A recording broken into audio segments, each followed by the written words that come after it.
so our lesson here on compound inequalities. We're going to start off with a couple of simple inequalities. These are not compound, these are just regular algebra 1 inequalities. We're going to go over how to solve them and how to graph them. So it's like solving an equation. Here's our variable a, to isolate a. So let's add 15. 8a is greater than 88. Divide, a is greater than 11. Okay, so that's inequality's been solved. So all numbers greater than 11 are solutions. So we want to graph the solutions. So we've got a number line. And very simple, we'll just put 11 somewhere on the number line.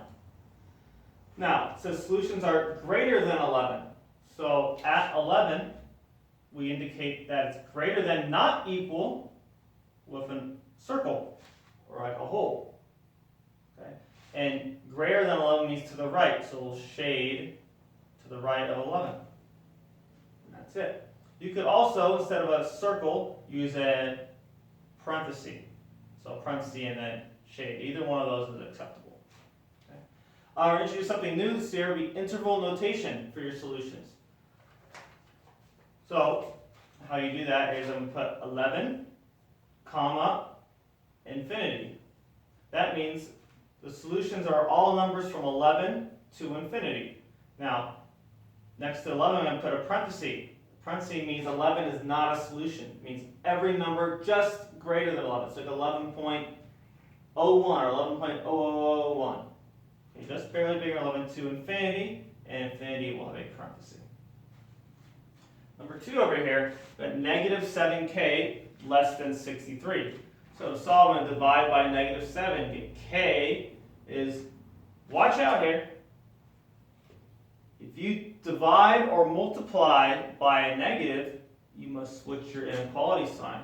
So if k is greater than negative 9. Okay. Compare that to, let's say if I had right here, let's go similar problem. 7k less than negative 63. So we're going to compare negative 7k less than 63 to 7k less than negative 63. When I divide by the negative, switch to inequality sign. Here, I'm dividing by positive 7. Don't switch the inequality sign, so watch out for those small details. Okay. Let's graph this one. So we have all numbers are greater than negative 9. Here's my number line. Put negative 9 right there. It's again greater than, so put a circle, or you could put an open parenthesis, and shade to the right. To the right. For interval notation, solutions are negative 9 and greater to infinity. Negative 9 is not a solution, so we put a parenthesis, and infinity will always have a parenthesis.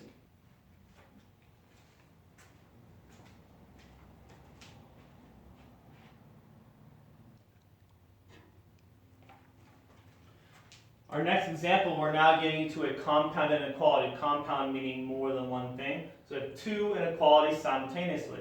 And there are different types. This is a type of inequality called an and inequality.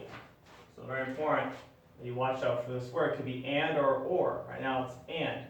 And meaning solutions are all numbers that make both inequalities true. Example, let's say you have a friend of yours who goes to McDonald's and says, hey, would you like something from McDonald's? Say, yeah. Sure. Can I get a Big Mac and some French fries? Like, all right, great. They come back. Oh, here's your Big Mac. You're like, oh, where's my French fries? They say, oh, were you expecting French fries? So yeah, I said a Big Mac and French fries. Both. You're expecting both. Solutions are only numbers that make both inequalities true. So we'll solve both of them. 2x greater than negative 10. Divide. X is greater than negative 5. And divide by 9, x is less than or equal to 2. Okay? So solutions are only numbers that are greater than negative 5 and less than or equal to 2. All right? So let's say 7. 7 is greater than negative 5, but 7 is not less than 2, not a solution, only numbers that are both. Let's graph them.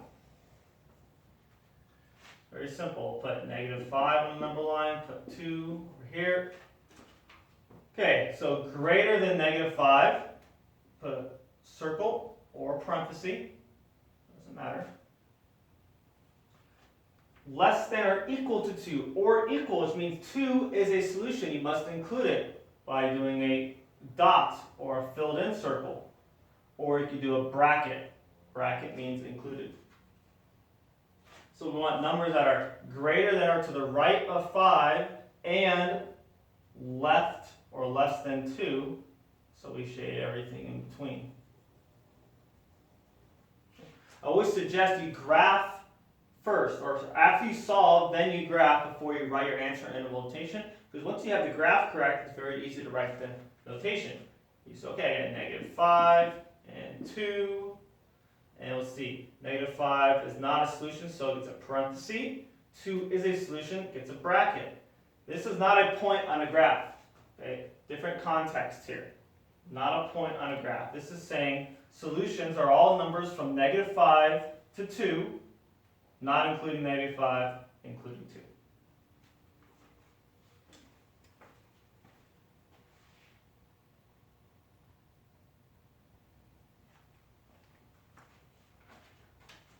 Our next compound inequality, different type, is what we call an OR inequality. So we have 8x greater than -32 or -6x greater than or equal to 48. So again, in math, and means both, or means either one, or sometimes could be both, right? So let's say, your mom says, "Hey, would you like a Gatorade?" Yeah, sure. Oh, what color would you like? I'll take red or blue. Red or blue, and then your mom says, "All right, here you go. I'm gonna give you a red one." Oh, good. You said red or blue. Okay, maybe she gives you a blue one. Okay, fine. You said or. You can't say if she gives you a red Gatorade, you're like, "What? I wanted both." So you said or. You said red or blue. You shouldn't. You're not supposed to expect to get both. But either one, you should be happy with. You said or, right? So that means in math terms, any number that solves one of these inequalities is a solution. It doesn't have to solve both. Just has to solve either one. It could solve both, but either one is fine. So we got x greater than -4 by dividing by 8, or x divided by -6, watch out, dividing by a negative, switch the inequality sign, less than or equal to 48 divided by 6, we get -8. Okay, here's our number line.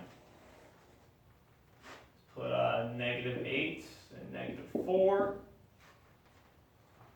Here, our solutions are numbers that are greater than -4, so to the right of -4, circle, shade, and numbers that are less than or equal to -8 to the left.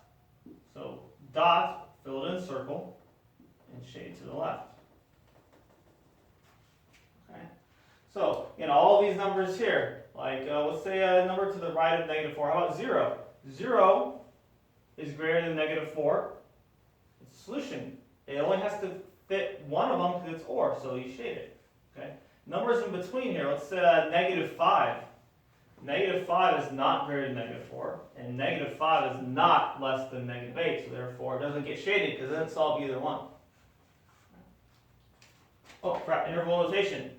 So, how we write this pattern, we see this, always go left to right. Again, you want to make a little note, star in your notebook.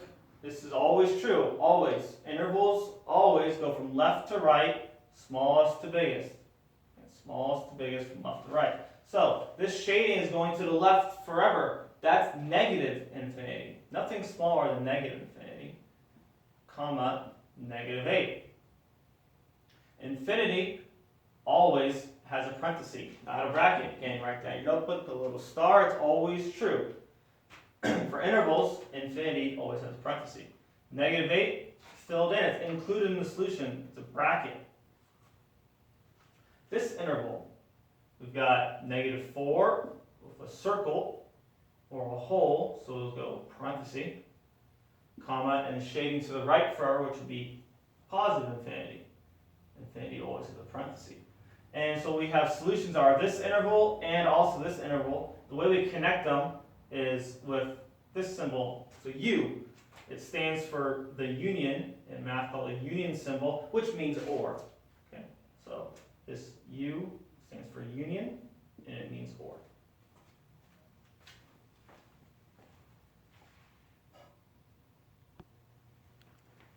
Got a couple more examples I want to do. We're going to go over some special cases, some things to watch out for. These are problems that you'll miss if you're not paying attention. Okay, Algebra 1, that's little kid math. Okay, you can do the math without really paying attention. You have your music in, you can be watching something on TV, distracted, whatever. That's Algebra 1. Algebra 2 is the thinking class. If you're not thinking while you're doing the math, you'll miss something, you'll make a mistake. Here's a perfect example why. So, you see, okay, I got this stuff figured out. Oh, it's an or inequality. Okay, I figured out the pattern. I'm going to solve both. So, let's divide. X is greater than or equal to 1. Or x is less than 6. Okay, it's no problem. Now I'm going to graph it. Here we go. I'll put a 1 here and a 6 here. Again, if you're not paying attention, you're just kind of going along, going through the motions. But right here is where you got to stop and think. So, the 1 greater than or equal to 1, put a circle. Or sorry, filled in circle, and less than 6, just a dot, or sorry, open circle or a hole. But the thing you gotta watch out for here is or, means all numbers, or any number that solves just one of the inequalities is a solution. It doesn't have to solve both, either one. Well, this is saying numbers that are greater than or equal to 1 are solutions. So, okay, all these numbers right here are greater than or equal to 1, so there's solutions. I'm going to fill them in, I'm going to fill them in, I'm going to fill them in. Let's say I have 5's right here. 5 is greater than 1, it's a solution. So I'm getting a 6. Well, do I stop? Well, 6 is greater than or equal to 1, right?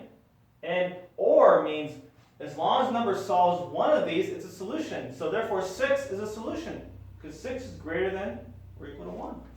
So 6. And then 7 and 8 and 12 and 15 and 32 and 14 and so on, right? All these numbers that are greater than 1 are solutions because it's or. One has to solve one of them. Well, what about over here? Let's say our next integer below 1 would be 0. 0 is not greater than 1, but 0 is less than 6.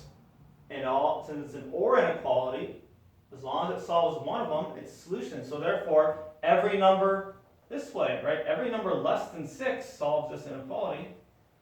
So what happens there is the whole number line is a solution, or all real numbers are solutions. So you can say all real numbers. That's numbers, not hashtags. You could say fancy R is kind of like 2 lines and then an R. It's called set notation for all real numbers. Or in interval notation, do negative infinity, positive infinity with parentheses.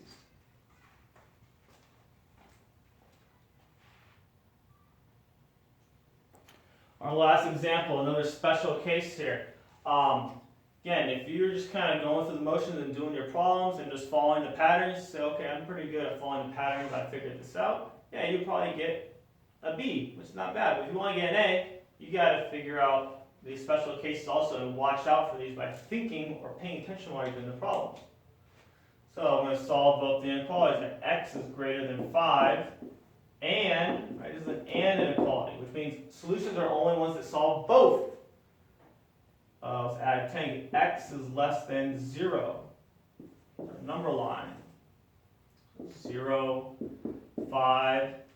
They're both going to be holes or open circles. Let's see, shading. I want numbers that are greater than 5 and less than 0. So I need numbers that are bigger than 5 and less than 0. Well, it's ridiculous. There's no number that's greater than 5 and less than 0. Right? Impossible. So no solution. The graph, there should be nothing on the graph, it should be blank. There are no numbers that make this solution or that solve this compound inequality. So you write no solution, or you can do put like a 0 with a line through it. That's the symbol for it. We call empty set or no solution. Okay.